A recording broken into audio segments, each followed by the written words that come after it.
இன்று தமிழ் மாநில காங்கிரஸ் கட்சியிலிருந்து ஜி.கே. வாசன் அவர்கள் தலைமையில் இருக்கின்ற கட்சியிலிருந்து விலகி தன்னுடைய தாய் இயக்கமான காங்கிரஸ் பேரியக்கத்தில் இணைத்து கொண்டு தலைவர் ராகுல் காந்தி அவர்களை அவருடைய கரத்தை பலப்படுத்த வேண்டும், காங்கிரஸ் பேரியக்கத்தை வலிமைப்படுத்த வேண்டும், காங்கிரஸ் கட்டமைப்பை வலிமைப்படுத்த வேண்டும் என்று தன்னை அர்ப்பணித்துக் கொண்டிருக்கின்ற தலைவர் பெருமக்களை வருக வருக என வரவேற்கிறோம். அவர்கள் இந்த கட்சியை வழிநடத்துவார்கள். என்னை பொறுத்தவரை தொண்டர்களின் தொண்டராக 4 மாதங்களாக பணியாற்றி வருகிறோம்.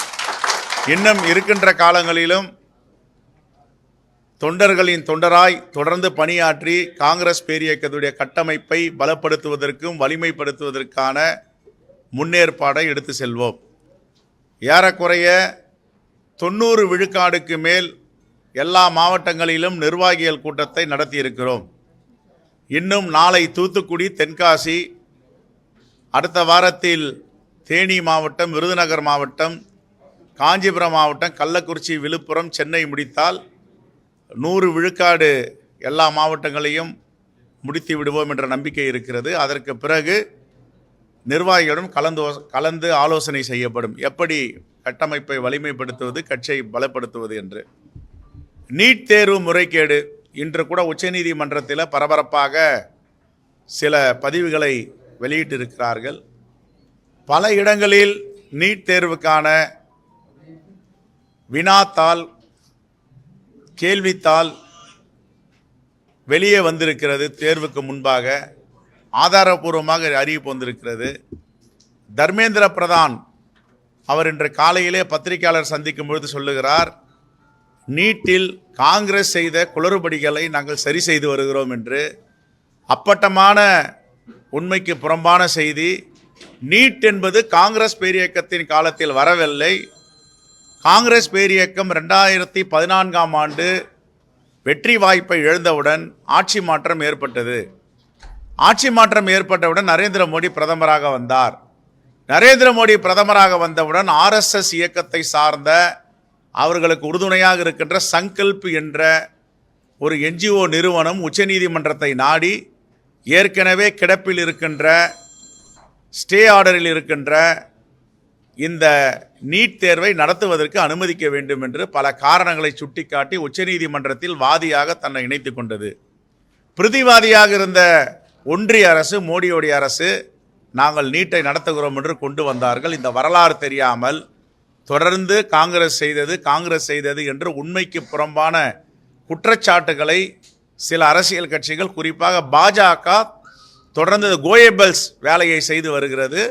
காங்கிரஸ் பேரியக்கம் ஆட்சியில் இருக்கும் போது ஒருபோதும் நீட் வரவில்லை, பாஜக ஆட்சியில் தான் நீட் வந்தது. இதை வாதிக்க நாங்கள் தயாராக இருக்கிறோம். ஆகவே இப்படிப்பட்ட கோயபல்ஸ் வேலையை பாஜக தலைவர்கள் கைவிட வேண்டும். நான் ஓரளவுக்கு புரட்சியாளர் அம்பேத்கருடைய புத்தகங்களை படித்திருக்கிறேன், MC ராஜா எழுதியதை படித்திருக்கிறேன், மீனம்பால் சிவராஜ் எழுதியை படித்திருக்கிறேன். எல்லா புத்தகங்களையும் தீன் பகதூர், ரட்டமலை சீனிவாசன், அயோத்திதாசர் பண்டிதர், எந்த காலத்திலும் 100% இந்த ஒற்றுமை இதுவரை வந்ததில்லை. புரட்சியாளர் அம்பேத்கர் இருக்கும் பொழுது பல கருத்து வேறுபாடுகள் தலித் தலைவர்கள் ஏற்பட்டன. ஆனால் கடைசியில் எல்லாவற்றையும் முறியடித்து விஞ்சி ஒரே முகமாக ஒரே தலைவராக இருந்தவர் பாபா சாஹேப் அம்பேத்கர் அவர்கள். எந்த மாற்று கருத்தும் அது யாருக்கும் இருக்க முடியாது. ஆனால் இந்த முயற்சி என்பது நல்ல முயற்சி தான். அந்த முயற்சி யாராவது எடுக்க வராங்கன்னா அவங்க கடைசி வரைக்கும் பாபா சாஹேப் அம்பேத்கர் இருந்த மாதிரி தனித்துவமாக இருக்கணும். தனித்துவமாக இருக்க முடியுமா? அந்த கேள்வி எழுது. அவர் ஒரே ஒரு கட்சி கூட தான் இணைஞ்சிருந்தார். காங்கிரஸ் பேரியக்கத்தோடு தான் அவருடைய டிராவல் இருந்துச்சு. அமைச்சராக இருக்கும் போது காங்கிரஸ் அமைச்சரவையில் இருந்தார். மகாத்மா காந்தி அடிகளும் ஜவஹர்லால் நேரு அவர்களும் யார் இந்த அரசியலமைப்பு சட்டத்தை எழுதுவது என்பது அவங்க தீர்மானிக்கும் பொழுது 2 பேரும் ஒத்தை கருத்தோடு புரட்சியாளர் அம்பேத்கர் தான் இந்த சட்டத்தை எழுத வேண்டும், அரசியலமைப்பு சட்டத்தின் தலைவராக வர வேண்டும் என்று நியமித்தார்கள். அது எங்கிருந்து சோசியல் என்ஜினியரிங் ஆரம்பிக்குதுன்னா காங்கிரஸ் பேரியக்கத்தில் இருந்து. நம்பர் 1. 2வது, அவருடைய தலைமையின் கீழ் TT கிருஷ்ணமாச்சாரியார் இருந்தார்.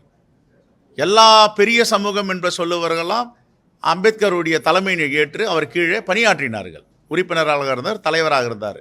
இந்த சோசியல் என்ஜினியரிங் யாரால கொண்டு வர முடியும்னா காங்கிரஸ் பேரியக்கத்தால் தான் கொண்டு வர முடியும். இது ஆர்எஸ்எஸ் ஆலேயோ பாஜகவிலேயே சிந்தித்து கூட பார்க்க முடியாது. ஆர்எஸ்எஸ் பாஜகவில் சிந்தித்து கூட பார்க்க முடியாது.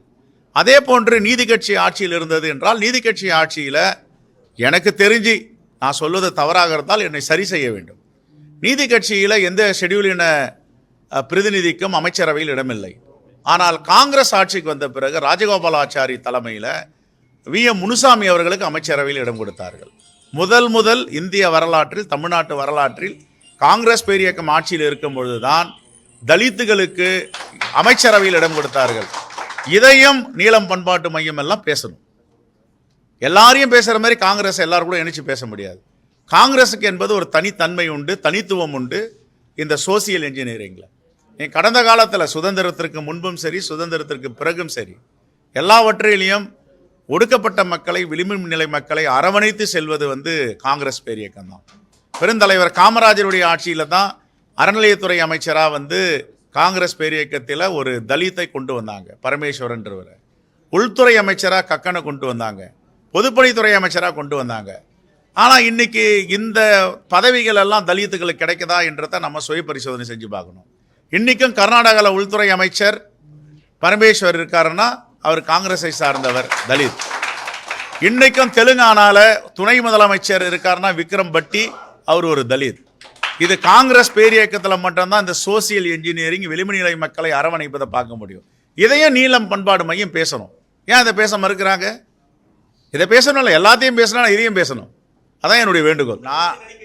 நான் சகோதரர் ரஞ்சித்துக்கு என்ன சொல்ல வரேன்னா, அரசியலமைப்பு சட்டம் ஒரு ரைட்ஸ், கான்ஸ்டியூஷன் ரைட்ஸை கொடுக்குது. கான்ஸ்டியூஷன் ரைட்ஸை ஷெட்யூல் இன மக்களுக்கும், ஷெட்யூல் ட்ரைப் மக்களுக்கும், மலைவாழ் மக்களுக்கும் கொடுக்குறாங்க. நீ இத்தனை விகிதாச்சாரம் அவங்களுக்கு சட்டப்பேரவையிலையும் நாடாளுமன்ற தேர்தலையும் இடஒதுக்கீடு வேண்டும், அமைச்சரவையில் இடஒதுக்கீடு வேணும்னு கொடுக்குறாங்க. ஆனால் என்ன போர்ட்ஃபோலியோ கொடுக்கணும்னு சட்ட ஒதுக்கீடு எங்கேயும் சொல்லலை. அரசியலமைப்பு சட்டம் இவங்களுக்கு உள்துறை கொடுக்கணும், இவங்களுக்கு பொதுப்பணித்துறை கொடுக்கணும், இவங்களுக்கு நிதித்துறை கொடுக்கணும்னு சட்ட முன்வடிவு எதுவும் சொல்லலை, அரசியலமைப்பு சட்டம் சொல்ல. ஆனால் காங்கிரஸ் பேரியக்கம் மட்டும்தான் இந்த அங்கீகாரத்தை தலித் மக்களுக்கு கொடுக்குது என்பதை அவர் புரிந்து கொள்ள வேண்டும். வேற ஏதாவது கட்சி கொடுக்குறாங்களா சொல்லுங்க. அதிமுக இருந்துச்சு, அதிமுகவில் உள்துறை கொடுத்துருக்காங்களா? நான் அதிமுகவை பற்றி பேசுகிறேங்க, எல்லாருக்கும் தானே பொறுத்தது, எல்லாரையும் தான் பேசுகிறேன்.